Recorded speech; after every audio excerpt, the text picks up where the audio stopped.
and good morning to all Campus Council attendees. I understand that the Minister has just joined us, so a special good morning to her as well.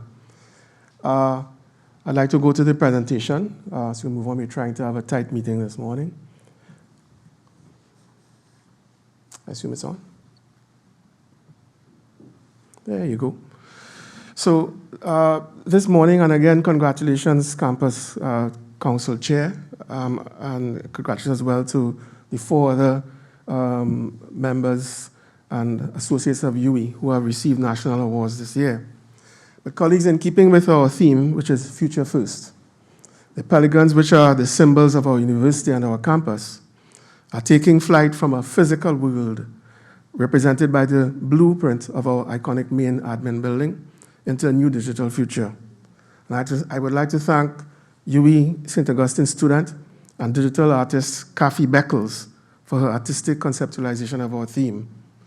The council chair made reference, I believe, to our campus council report, and there's a link there where you can preview the report. What I will present is generally a top-level summary of what is contained there. So this is not just about change. We are at a point in our history where change has basically slammed right in front of our face. As a member of our staff in the office who says that we're in a situation where we're at the end of a cliff with our toes hanging over. This is our tipping point, and we've reached that first draft of our future for real. So let's talk about the campus of tomorrow. That is what we have to do. And this point cannot be emphasized enough. We have been undergoing incremental change in response to budget cuts over the past 6 years. It's quite a long time. In fact, I do believe we have taken out something like $100 million out of our budget by trimming expenses over those 6 years. And the pain has been showing for the last 2 years or more. The current and future impact of COVID on the economic and education environment requires now that we engage in a radical shift, a massive transformation. And that is always difficult to do. It's like taking a right hand and asking them to write just as well as they do with their left hand as they do with their right. And those changes impact our culture, the way in which we conduct business, our processes, the tools and the technology that we utilize. And the question as well is, what do we keep and what do we release? We have our declining economic conditions and continuous budget cuts, as I mentioned before, and those are challenging as we try to shape our tomorrow.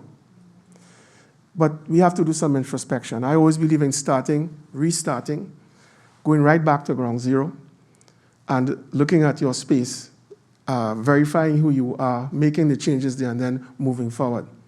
In that introspection, we looked at the universities. They must embody 2 major functions, and this is embedded in our charter. Teaching and learning, of course, and research and scholarship. And by the way, that terminology, I checked, academics can't agree on the specifics of what that terminology is. What is research, what is scholarship? It moves around. But I will speak to that in a bit.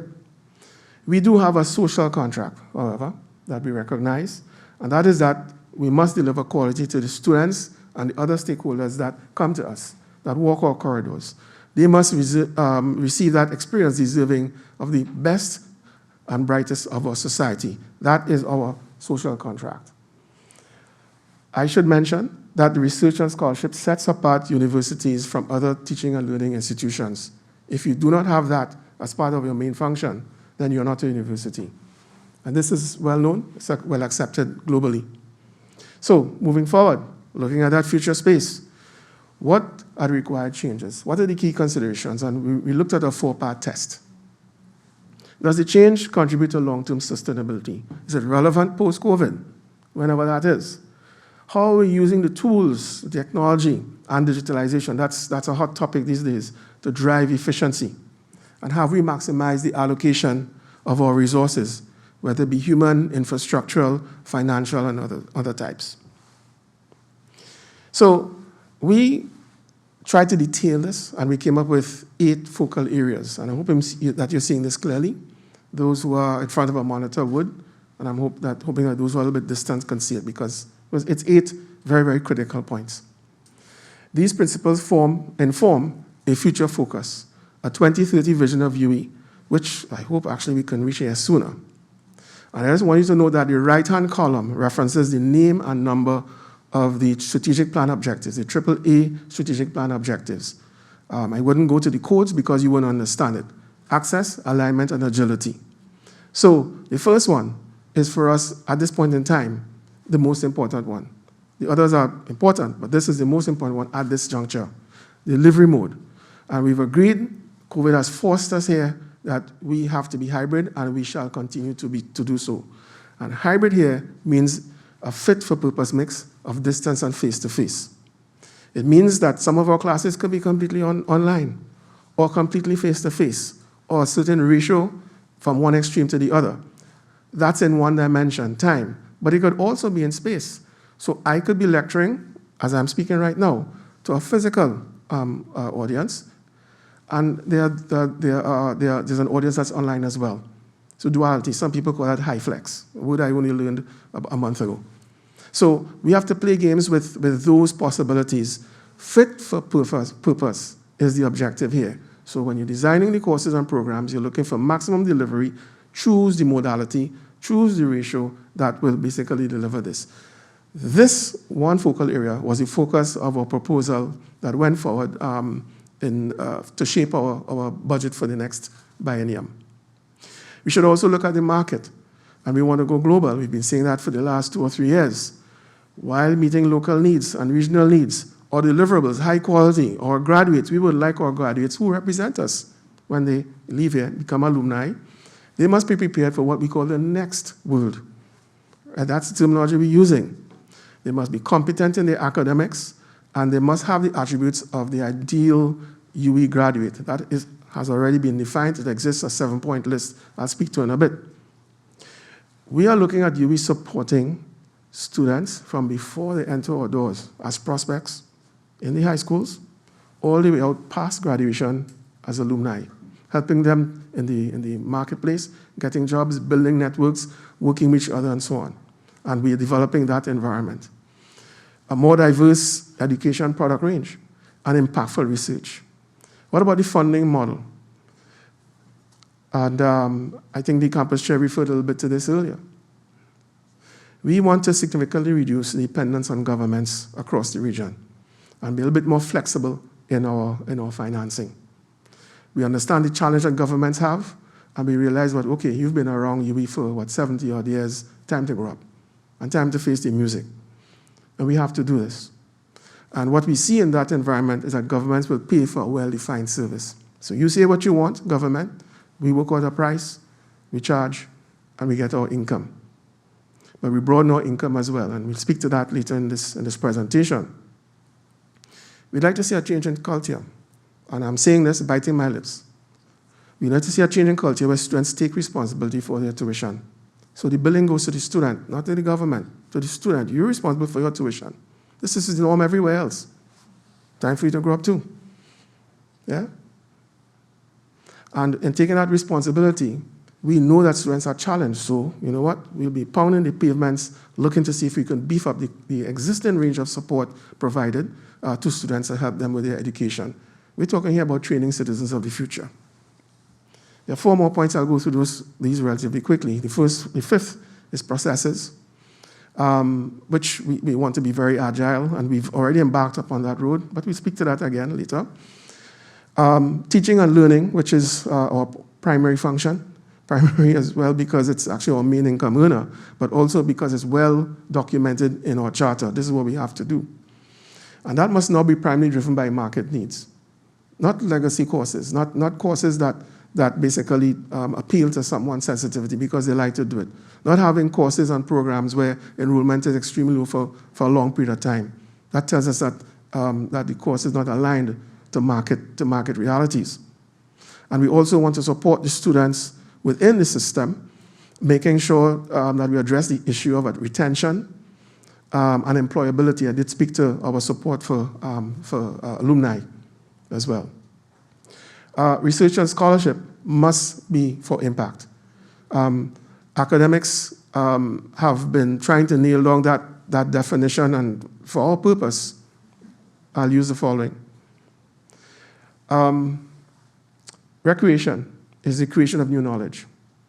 Full stop.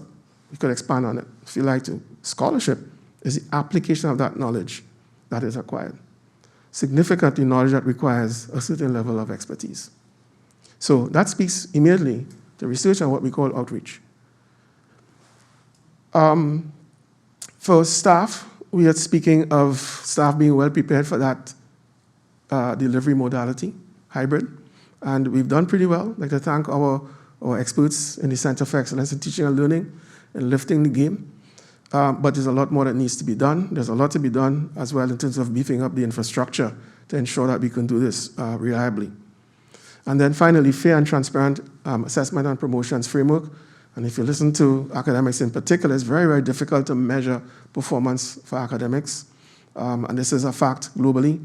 But we think we have an approach that is fair and transparent and will get us home. That has been put into the system and shared with the WIGAT president here locally. All right, so in the past, everyone used to talk about UE as being an ivory tower. I well remember those days, many of you do. But I like to say we've always been of, by, and for society, always.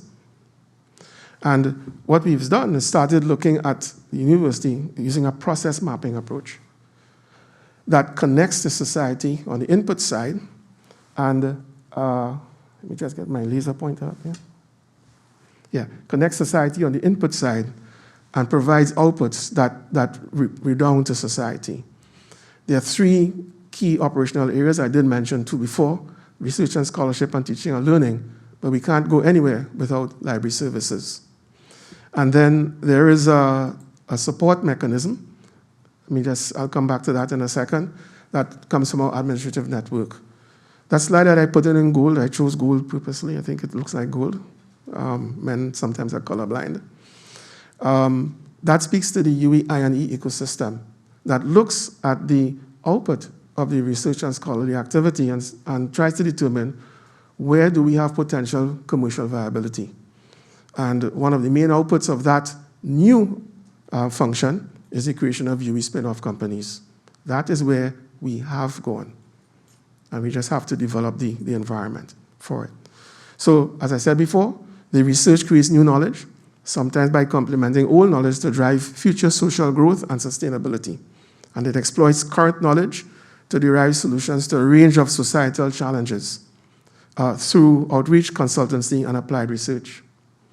Our innovation and entrepreneurship ecosystem is unique to St. Augustine, and it seeks to be a prime mover in changing the economic landscape by capitalizing on our intellectual property to create spin-off companies.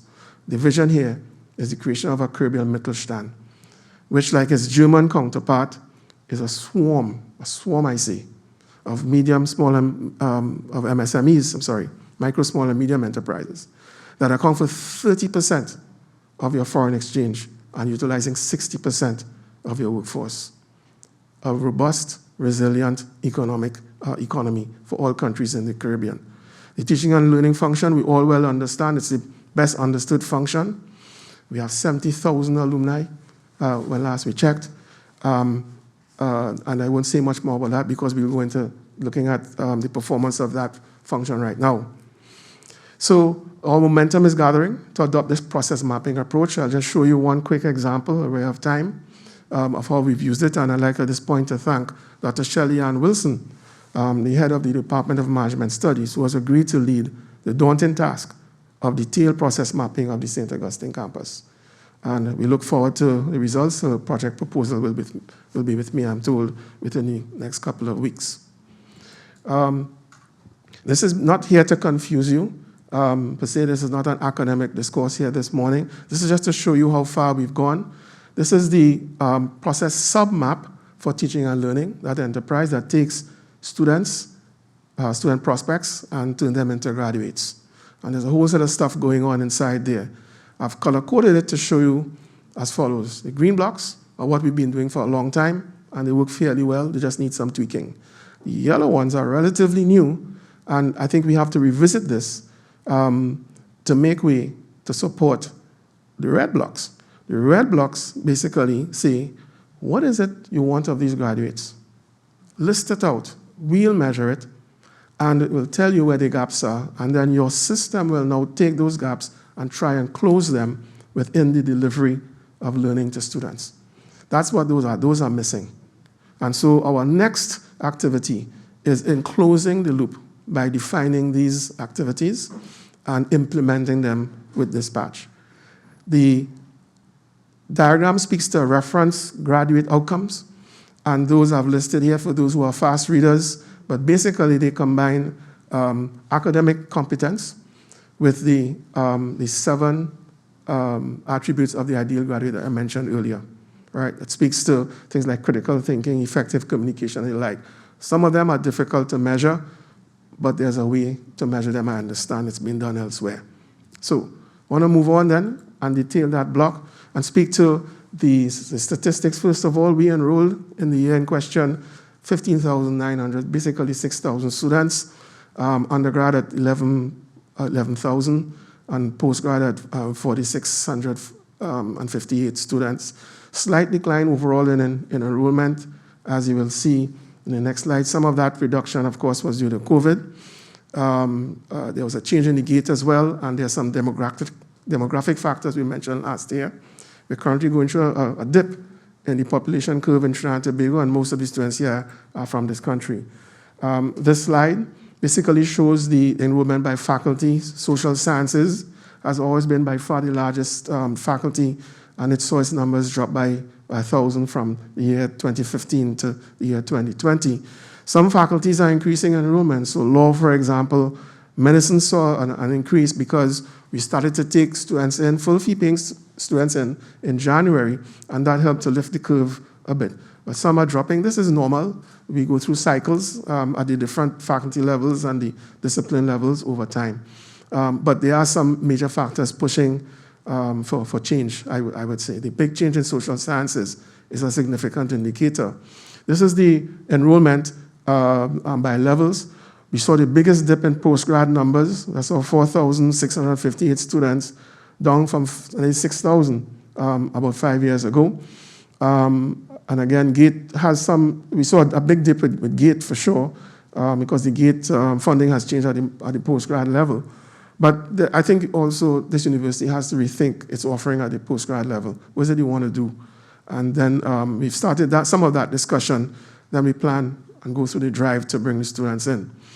The undergrad has remained fairly constant over this time. Those students would have been registered in one of 336 programs, 5 of which are new, and they're listed here. 2 undergraduate programs, one in disaster risk resilience for agriculture, one in midwifery, offered by the School of Nursing, and 2 DM programs, just like a doctor of medicine programs in Faculty of Medical Sciences, MSc in Food Security, which the Dean has told me will be offered in virtual mode significantly, so it's going to reach the entire Caribbean. And of course, MPhil PhD in Renewable Energy Technology from the Faculty of Science and Technology that offers a master's in this area as well. Just some quick summaries coming from the faculties. I'll just highlight 1 or 2 of them. I know that you can read faster than I can. I tried not to cram the page, but I'm not sure I succeeded too well, but here it is. We're looking at broader access to the pre-engineering program in engineering. There's a program where students who didn't make the grade to get into the main program, we can look at you, carry you through a period of training. And by the way, 2 days a week, you're done overalls, and you go to National Energy Skills Center, and you do work in what we call in Trinidad here the trades. I have to find a better word for that. All right, so welding and masonry, plumbing and the like, so they get the hands-on. I'm willing to bet that these will make for top-class engineers at the end of the day. And the Faculty of Food and Agriculture, we already mentioned the new programs. And interesting app that was launched, services that was launched to help farmers to make better use of their property, provide soil, water, and plant diagnostics, helping the farming community. I thought that was highly commendable. Faculty of Humanities and Education, I had the pleasure this weekend of attending a webinar. I have to say, 3 o'clock on a Sunday is a tough time to hold a webinar, especially for me, I have a body with a clock that times out at 3 o'clock on a Sunday. But I have to tell you, it was one of the best I ever attended. It was a lecture by Professor Emerita Alma Harris out of Swansea, on the effect of pandemic on the education sector. It's quite pleased to hear that a lot of what we've been seeing here is actually a view of our experts internationally. They got into virtual carnival. I don't know how that works, but I got it worked very well. A faculty of law welcomed the new dean in Professor Raphael Heffron. We'll welcome him as the previous dean takes up duties as the Vice-Chancellor for Graduate Studies and Research. I really do want to congratulate faculty in winning that $1 million bid for an EU project on Pioneers on Remand, Research and Impact. Research and Impact. Medical sciences, I mentioned the full fee paying program, the intake in January, and I don't have to say much about the medical faculty and what it's done with respect to helping with the COVID effort here, all the PCR testing, all of the advice that was given. We provided a full range of support, not just the faculty, the entire campus, but the faculty was the lead on this, providing support in the COVID fight. Science and technology, interesting project with rapid testing for pesticides to provide and protect the honey exports. Might seem like much to many, but just remember what's been happening with the bees and the honey industry of late. And the water purification project at Guanapo. The dean's, the faculty reports are available, so you'll be able to check to get more details as you need to. I have to really, would young people use big up? Yeah, they just, right, okay. Faculty of Social Sciences, because we have been talking about rationalization of courses and programs for many years. And our dean, Dr. Akola Lewis Cameron, took the bull by the horns and led the faculty into a deep dive into their operations and came up with an approach for treating with this rationalization of all of their programs. And they relied heavily on the technology, digitalizing a lot of the administrative processes, as indicated here. And even looking at Banner, which is our enterprise tool for managing the student engagement on the campus. They pull out of that tool as support for the academic advising process. Faculty of Sport, our newest and smallest faculty, had a 50% increase in enrollment, still small by all standards. And I'd like to applaud here the dean, Dr. Akshay Mansingh. He's in Jamaica taking this meeting in, but he is the dean of the faculty.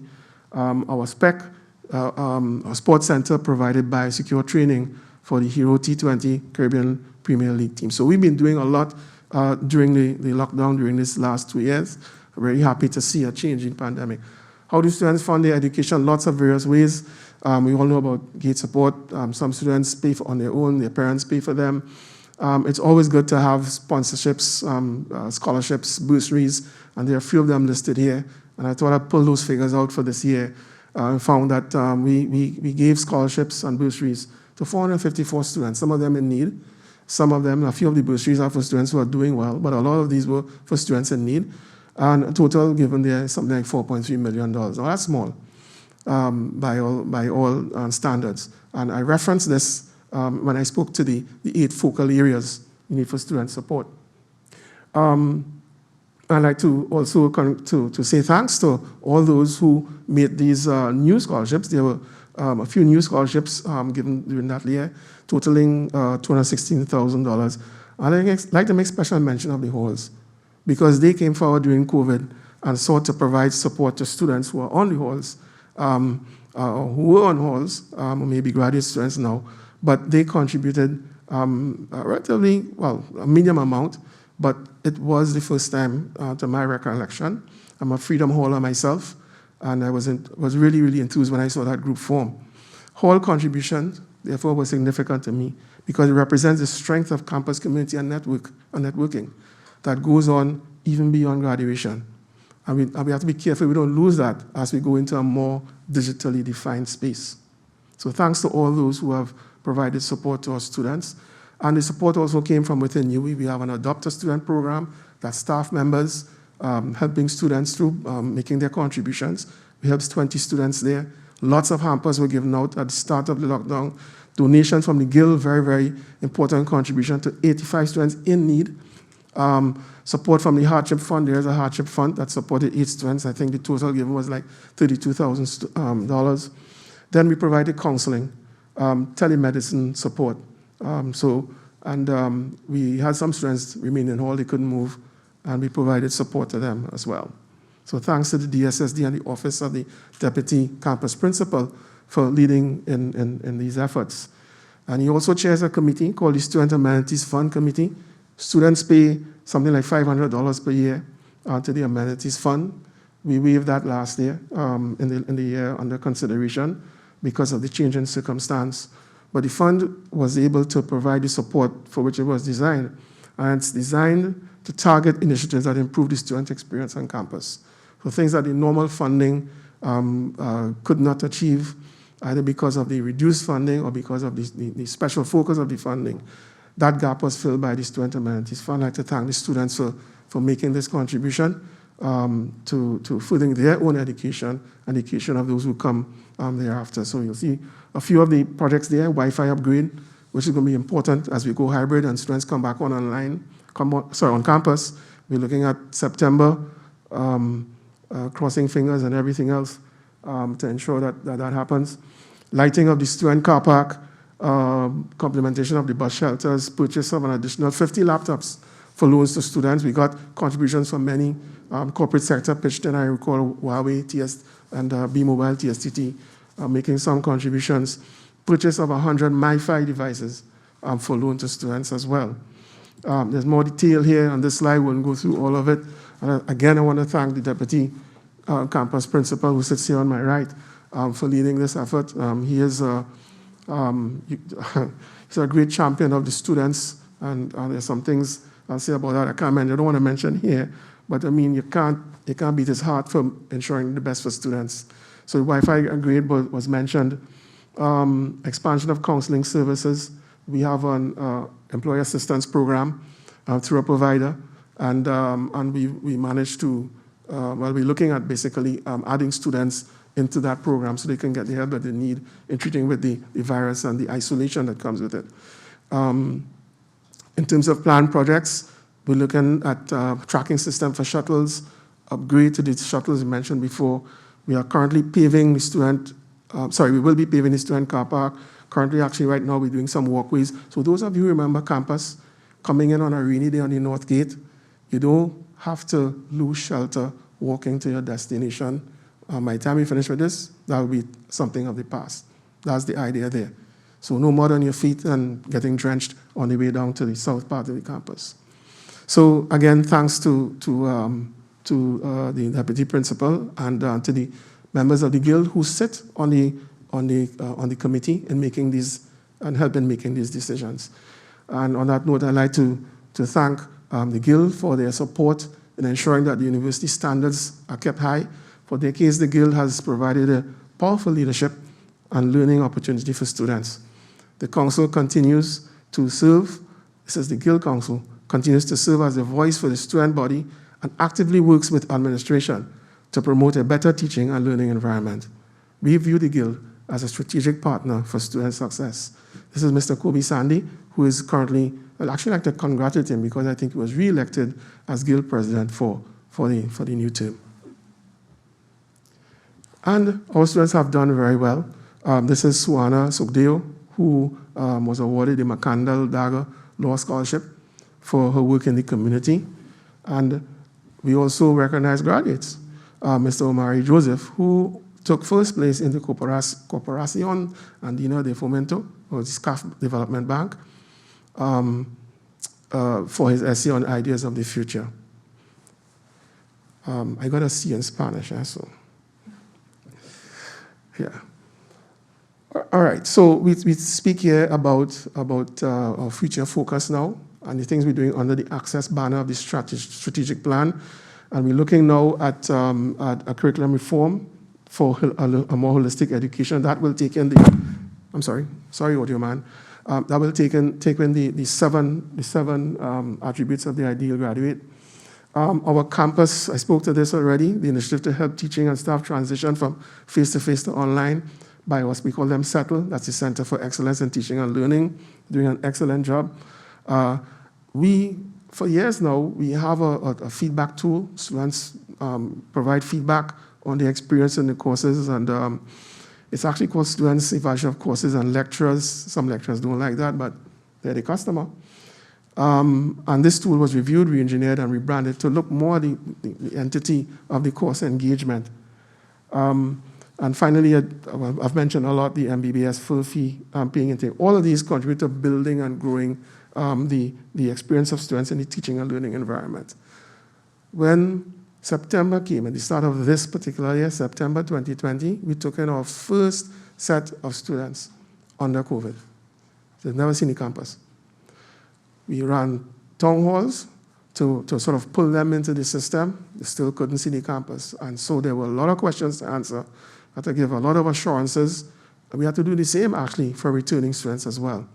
I well remember the town hall of, I think it was August 2020, where we made certain commitments. Right then and there, actually, we agreed not to have the fee for that particular year. So we waived it right there, scratch it out.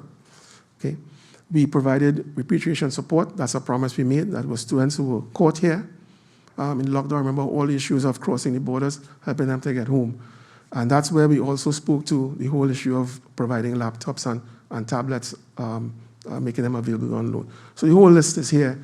We made 10 commitments to students in that town hall, and we kept every single one of them. And now we've gone from input, enrollment, what goes on in between. Now let's look at the graduation. We did very well that year, actually. And in 2021, our numbers went back up in terms of graduation. It was down the year before. So all increases here.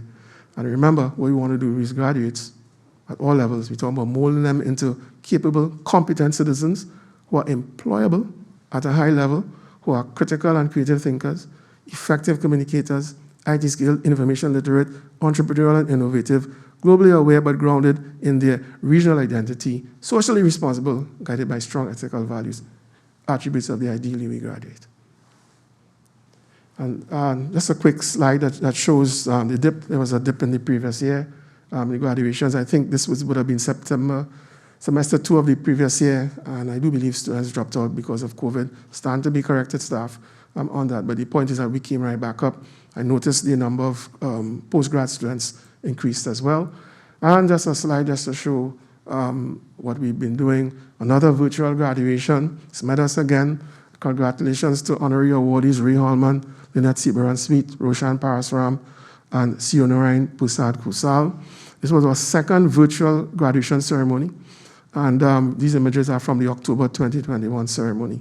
So it marked a very, very unique year because it was the first time that the campus hosted graduation ceremonies for 2 cohorts in the same year, with both tranches of ceremonies being aired in that particular year. I should say thanks to our marketing and communications department because they earned honorable mention in the live stream event category. This is an international award, national category for video, visual, and virtual 2020 awards for their work in putting this virtual ceremony together. So congrats to our marketing team. I know that they only sleep about 2 hours a night, because when I write, they respond. But very, very good work. Let's talk about research and scholarship and summarize the outputs here, gathering data on this. All of the output targets, books, chapters, book chapters, articles in journals, conferences, technical papers, monographs as well. Those are the traditional outputs. The newer output, patents file 4. It takes a while for a patent to be granted, but 4 is a strong number for a campus like ours. So the output, there's no reference here. The output is quite good. If you look at the articles produced, it doesn't quite meet the target set by the strat plan of 2 per year per member staff, in which case we should probably be double in terms of the conference and presentations. But hey, this was a COVID year. But at the same time, we have some champions. I've put 2 on here. Academics measure citations as one of the metrics of research performance. And citation means that somebody in writing their papers up, their research papers up, referenced your work, not just looked at it, but referenced it in the paper, put it in the list of references. And that means they've read your work and, well, hopefully would have used it in crafting whatever they've posited they are in. So, Professor Terence Simangal, Dean of the Faculty of Medical Sciences, 18,000 citations. And you can check this yourself, he's on Google Scholar. And Dr. Rajini Harak Singh, a younger member of staff, by far, clocked 10,846 citations. I think when I looked at Google Scholar, they were number 1 and number 2. Interesting that Terry is, well, a little bit younger than me, and Rajini could probably be my daughter, all right? So, so I think that was a significant future.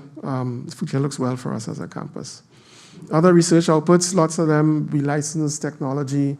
When the COVID was upon us, we knew we had to focus our research capability into providing support in the background in some cases, foreground in some cases. And lo and behold, we were able to develop masks and as you see here, CPAP machines even. We even got into making equipment, designing and making equipment, working with the Ministry of Health to ensure standards were adhered to. The image on the bottom right is that of a CPAP machine that was developed by one of our engineers, Dr. Craig Ramlal. And I think he carried it for testing. They're quite pleased, I understand, with what they saw. Use of AI to detect COVID at Science and Technology. Genome sequencing, everybody knows about that. It's always spoken of in the COVID reports, led by Christine Carrington out of FMS. Hospitech is a general, the umbrella program in engineering for creating the COVID treatment equipment and tools, PPE and the like. The Seismic Research Center is not directly under the campus, but it sits here. It is really a center entity. But I thought I'd flag the fact that, I mean, they were on the ground there, so free carrying on. And something I would never do is they'd go and put the instruments down to measure activity and tell you what's next. So just want to recognize them. And this last one from IGDS that speaks to Venezuelan migrant women and the challenges they've been having in this sphere. So everything from the social sphere into the scientific sphere, we've been there. And our marketing people ask students, staff and students to share some of the positive changes they have experienced so far during this pandemic and ones that they would like to see as part of their new normal. And they generated this thing called a word cloud. I knew I'm getting up there when I had to ask, what is this? And basically, the font size of the word record basically is in proportion to the number of mentions that was given. And staff is right there in front, right there in front of it. Students as well. They work on campus, forward thinking. The meetings, it's right there. And the issue of benefits that come to members and so on. So these are the things that are in the minds of our staff and students, and it will form part of our thinking going forward. How we fund the research? Well, basically, we have to scrap a little bit to do this. We do have a campus research and publication fund that contributed $1.7 million. There is an RDI project that was originally funded by the government. It has not been funded for a while, but it's been able to sustain itself somewhat. And we dispersed $4.9 million, including that project. The two COVID projects I mentioned earlier, that is DNA sequencing as Hospitech. 5.1 million, you're right, my eyebrows went up like this when I saw this. That's $38 million TT in grant funding from the EU. We actually are quite good in that regard. When you total all this up, it's about $45 million. So we've done quite well in bringing in research funding, and just to say that this goes right back out in executing the projects that are put to us. And finally, as far as I&E is concerned, remember I said that this is a new branch of our research and scholarship activity.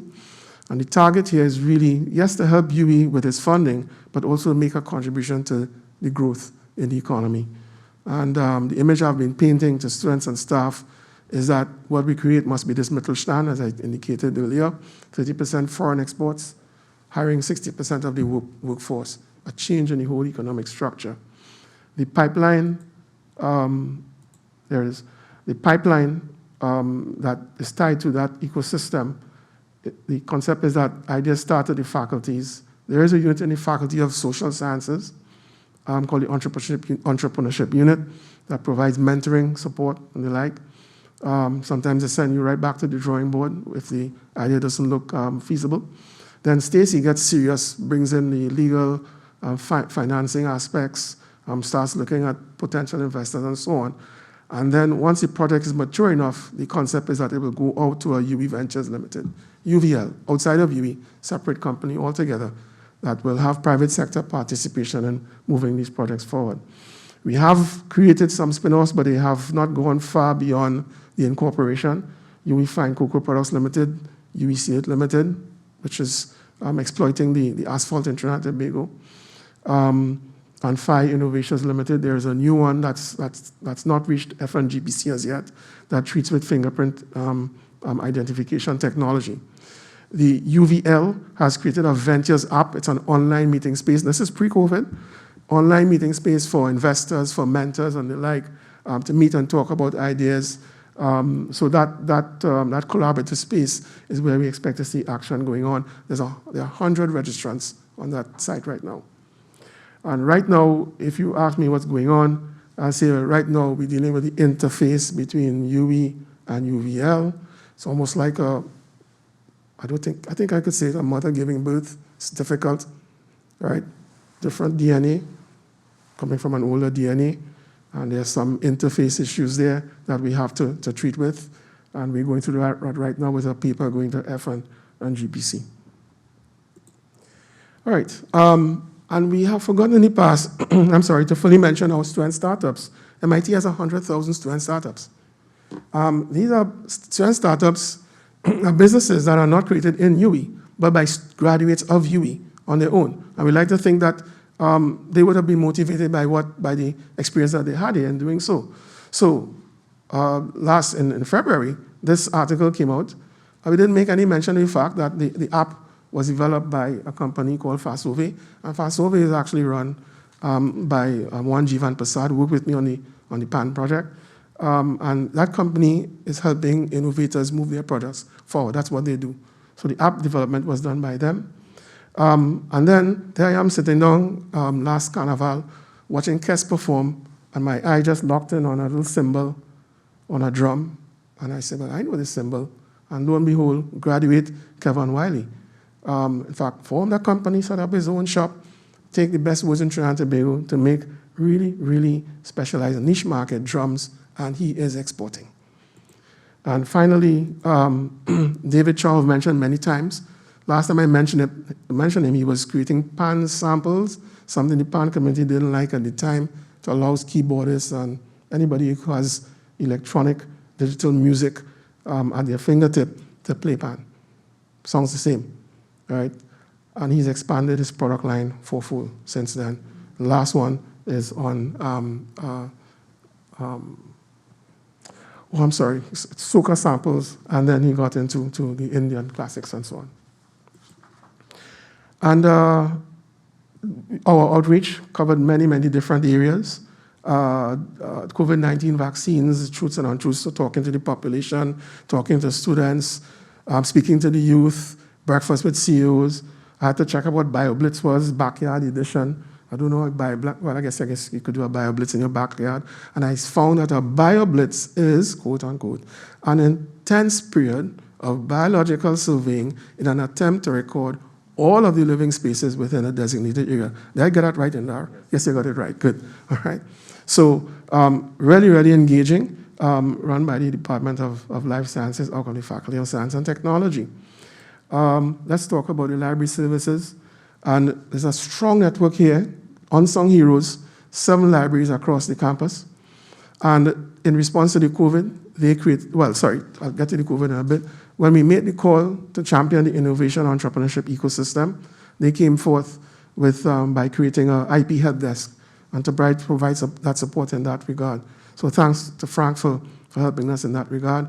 And of course, in COVID-19, lots of things were done. They implemented an online chat service for students. They continue the operation online where there needs to be physical exchange of books. They moved that point to Sal Hall up on St. John's Road. And basically the system, as far as I know, it worked very well. But they were also key in providing that loan service of ICT equipment to those students who could not avail themselves of such. Let's talk about the admin staff, the administrative network. That's what I call it. So that's everybody, including my office, the Deputy Principal's office, the registry and the bursary, supported by the Vice-Chancellor. Remember, we are a federated university, one of 2 in the world. Okay, so there's a center, and then you have the 5 campuses. And so there's a Vice-Chancellor. The Vice-Chancellor is key in making sure there's a one UE perspective in this engagement. That is our university administrative network. Well, we have something like, in that year, 3,700 members of staff. 50% of them, or more, actually, were for academics and academic support. That's like TAs and the like. And then we have our support staff at the technical and administrative level. And they actually brought up like another 30% or so. That's our staff profile. And senior appointments, we should get an applause here, but it's not really our call. All of these are center appointments, but they're persons based on campus. Professor Rosemary Bell Antoine as the new PVC for graduate studies, Dr. Stacy Kennedy as an interim PVC for global affairs, doing an excellent job, and Professor Paula Morgan, who is University Director of the Institute for Gender and Development Studies, doing some excellent work. And as I pointed out earlier, there's a product they have looking at Venezuelan migrant women. Getting there, as part of the administration, we have to ensure the processes work right, and so the process mapping I spoke to earlier is key in this.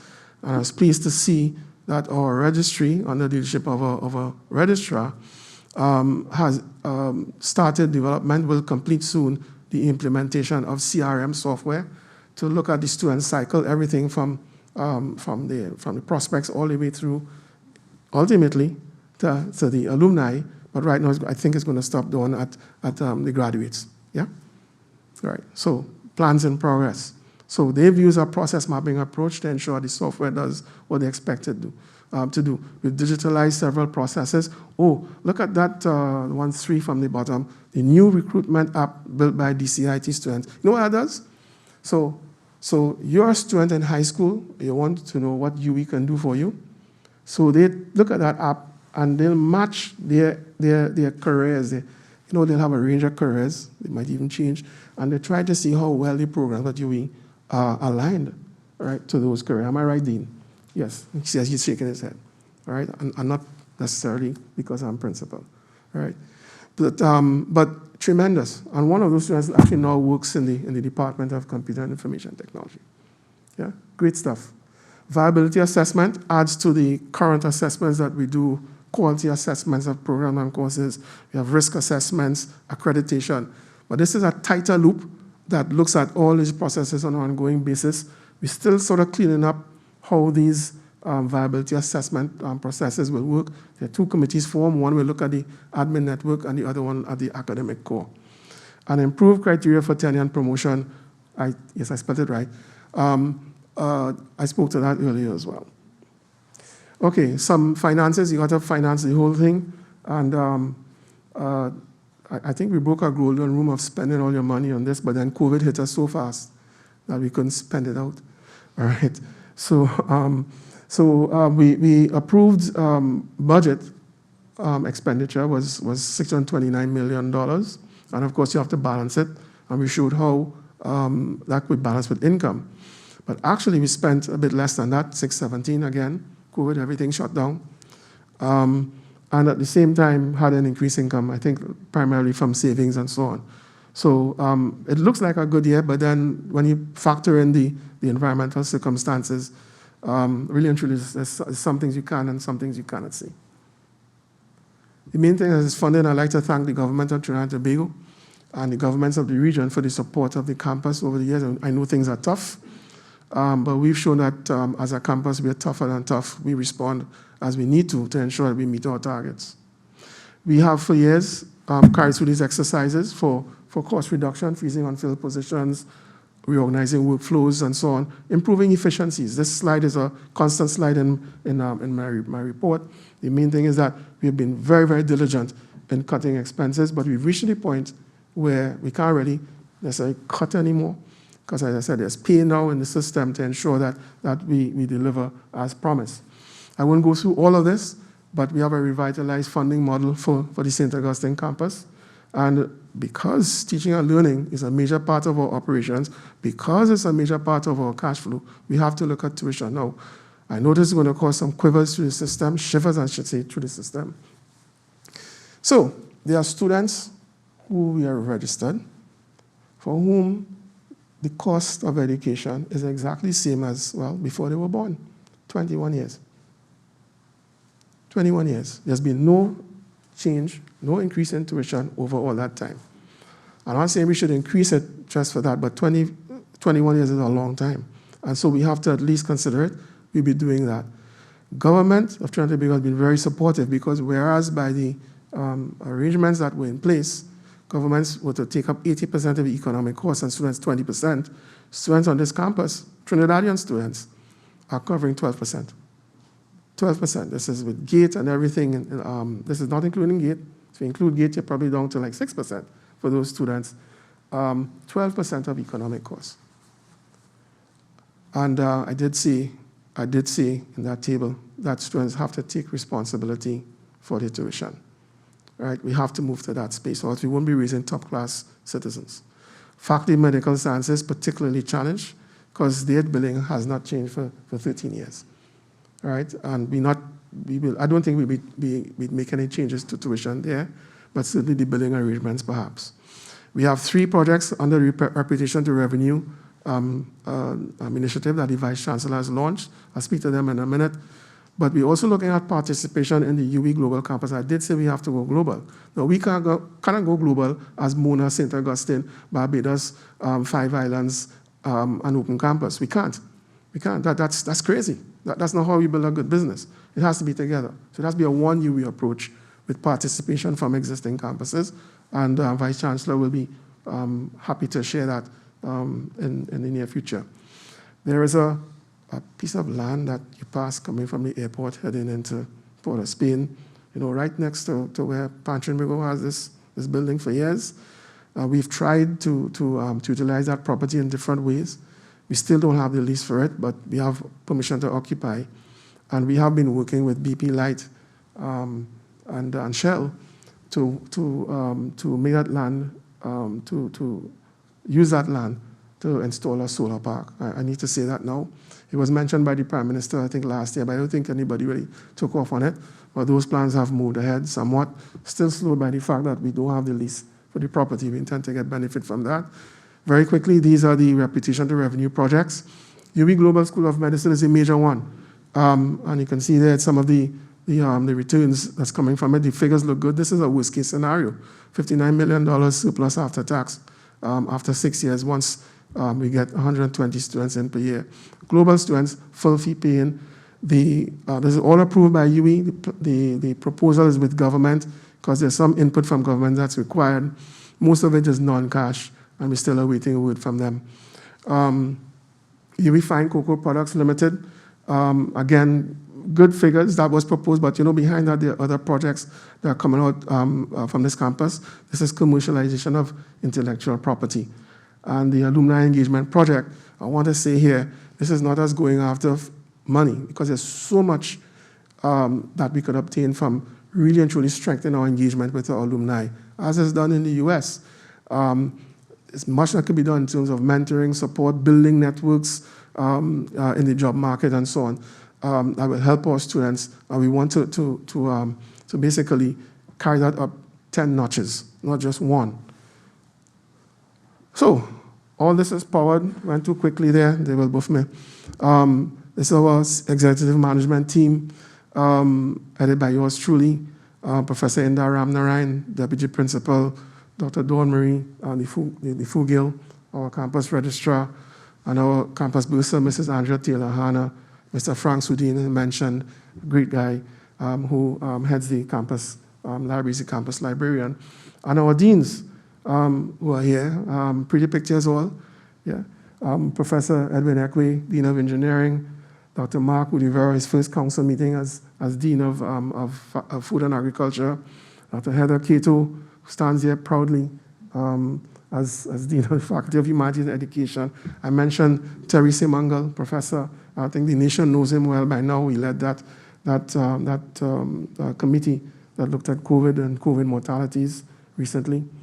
Dr. Brian Copeland, our emails get mixed up all the time. Brian, we almost look alike to you, but he's Dean of the Faculty of Science and Technology. Professor Raphael Heffron, I mentioned him earlier, so we welcome him, his first council meeting as Dean of Law. Dr. Kola Lewis Cameron, I mentioned her when we spoke about Faculty of Social Sciences and Faculty of Sport, Dr. Akshay Man Singh.